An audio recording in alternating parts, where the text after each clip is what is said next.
Hey guys, Joe here. Thanks for checking out another video. If you're new to the channel, maybe consider getting subscribed. You'll help the channel grow. And also, if you would leave me a comment whether or not you would become a member if I have a join tab next to the subscribe button down there.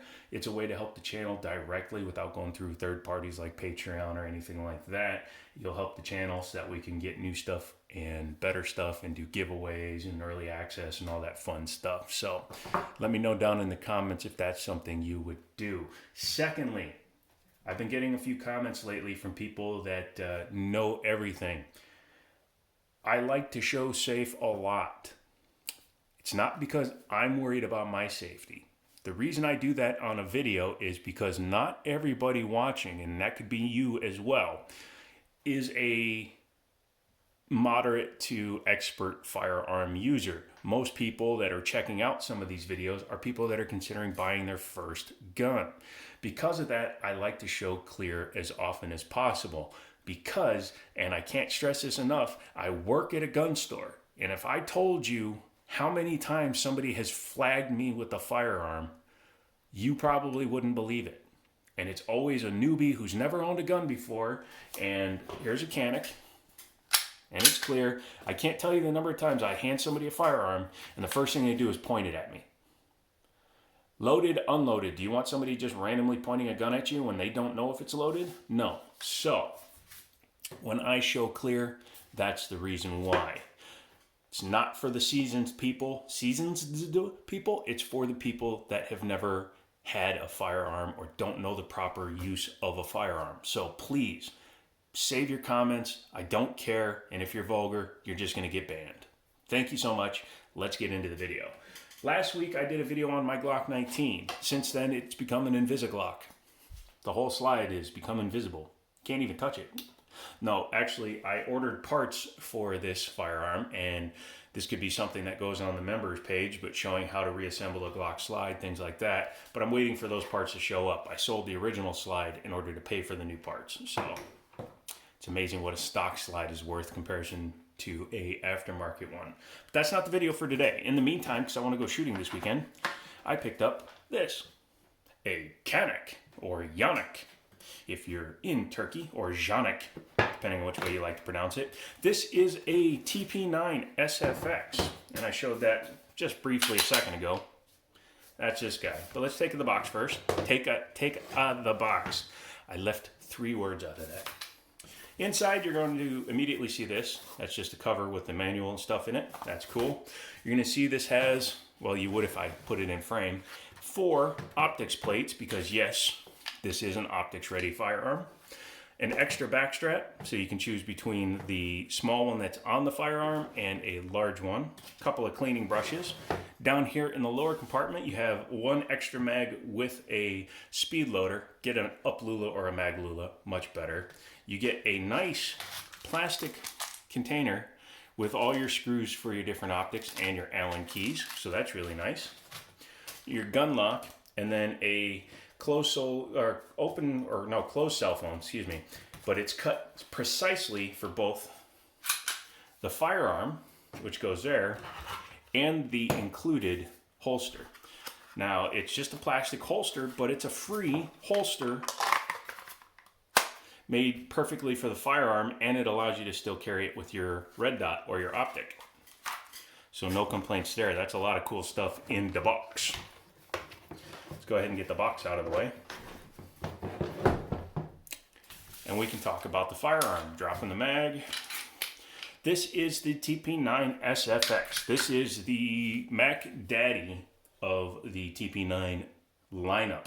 The Elite is a standard length version, basically, although they have the SFX in a shorter version. I believe that's what the Elite is.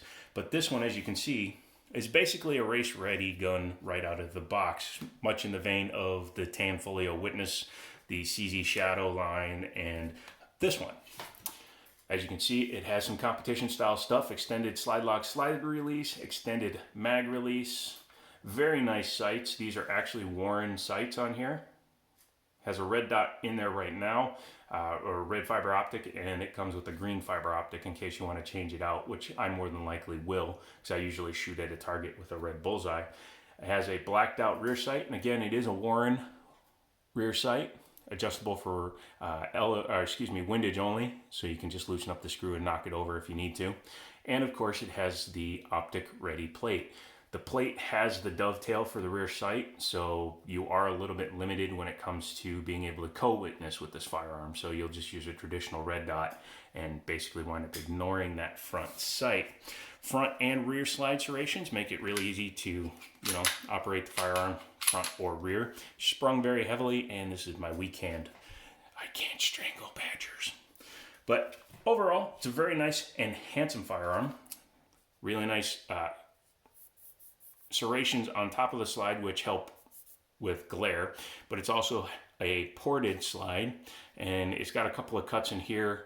Number one for lightning, and I think also that sight's dovetailed in, so that might be for lightning the slide. It's a 5.2 inch barrel. It's a match grade barrel, and it's in really, really good shape. Should be. It's brand new. And this is, again, something that you guys helped pay for. I bought a firearm last month with my YouTube money, and I traded that one in and wound up getting this. So keep watching videos to help me do stuff like this. This has a 20+1 capacity, which means it is maximum for the state of Virginia for a handgun. You cannot carry more than 20 rounds in a firearm, so you actually would have to carry just 20, nothing in the chamber. So fully loaded mag, rack one in. There you go, 19+1 for the first mag. +2 base pad on here. You can get a 33 rounder directly from Canik for a very reasonable price, so you can have even more fun with these. Yes, awesome. No big magwell on this. I'm not sure if one is available. Not sure even if it had one, if it would be needed, because as you can see, it's a little beveled. So if you're properly holding your mags, they go right in anyways. Drop-free mags. I believe these are made by Mekgar. Mekgar makes pretty much everybody's magazines these days. But yeah, nice drop-free, and you get 2 of those, so you can carry 40 rounds with 2 magazines, which is really nice. Side panel stippling, it's not overly aggressive, but it works. The bumps on the front and the rear actually give more grip than the side panels do anyways. However, being a thinner grip, I at least can get my fingers all the way around it easily. The Glock, you can see actually, because especially with the added beaver tail, it's a little bit harder to get my fingers all the way around it. Trigger, single action only, and it is very Glock-ish in that it has a trigger safety. It's a very, very nice trigger. Very, very nice trigger. Comes right back. You have a little stage right there, and then you see right there, it just little right there. You're going towards the wall, boom, there's the wall, and breaks. Reset is super short, almost revolver short. That's it. Probably a 3.5 pound trigger, which is very nice for competition shooting, and a very loud and tactile reset. Has a stippling up here, which is nice to have. Helps you get your thumb up there out of the way of everything. This side says made in Turkey, so it's basically stippled. Has a standard 1913 3-slot pick rail on it, so you can mount your lasers, lights, whatever you feel like doing. Maybe an offside magnifier, so you can hold your gun gangster style and still aim down range. Yeah, sorry, couldn't help but make that joke. But let's go ahead and take it apart and take a look at the insides of it. As you can see, nothing in it. Takedown is Glock-esque. These tabs are much nicer than what you get on a Glock though, because they're wide and flat, and they don't bite your fingers nearly as much. Here's your slide. Metal guide rod. Got to be careful. It's captive, but it's still under some pressure there. Take that out, and then you just drop your barrel out the back. Like I said, 5.2 inch barrel, and that is from here to there. That's what they consider the barrel. As you can see, very nicely finished. Cold hammer forged steel. Very good serrations inside, and overall very nicely made. The inside of the slide, as you can see a few machine marks, but it's nothing egregious, and the coating covers them pretty well. Again, nice porting both here under the dust cover and inside here. No matching ports on the barrel, so it's not an effective muzzle brake. It's just lightning cuts. Back here you have your firing pin safety, striker tube, all that good jazz. Externally mounted extractor, which seems to be the most common version you're going to see, especially on striker fired pistols. Rear anti-glare serrations on the striker indicator. And overall, very nice, very solid construction. Most of your weight is right here because of the polymer frame. Dinner's not ready. Inside the frame, as you can see, it's very much, again, I call them Glock-ish because Glock is like the bar. Locking block, trigger bar, all your firing control group. Very nicely made. Again, I think this trigger is superior to the standard Glock one, as does pretty much anybody else that's reviewed these firearms. But those four main parts are your field stripped Canik TP9 SFX. Reassembly is super easy and just the opposite of what you did to take it apart. Take your barrel, slide it in, line it up the right way, there you go. And then you're gonna lock it up against the front of the ejection port. Take your spring, small end, big end. Small end goes in first. If you're not sure which end is which, just make sure that the small end actually fits. Because of the long dust cover, it can be a little finicky getting the spring in there. So don't be afraid to like turn it as if you were threading it in. Come on now. There we go.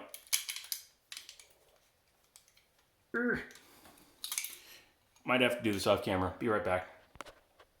Okay, I'm back. That took me a second. It's not going to come all the way forward. It's actually going to lock up right there, as you can see in the front port there. But once you have it on there, just make sure that it's horizontal. And then you can just take your slide, line up the gun's components. Sorry, brand new gun, needs to be oiled. And just make sure that it's back in functionality.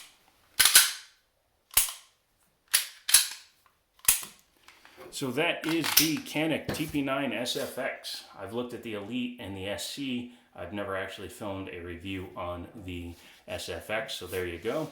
Come with me. Hopefully next week I'll have some range video shooting this and a couple other firearms. And once I get the parts for the Glock, I'll get that put back together and uploaded. So thank you guys so much for checking this out. Again, consider getting subscribed, maybe joining the channel as a member, and coming back and checking out more videos. And until next time, I'll talk to you later. Gun.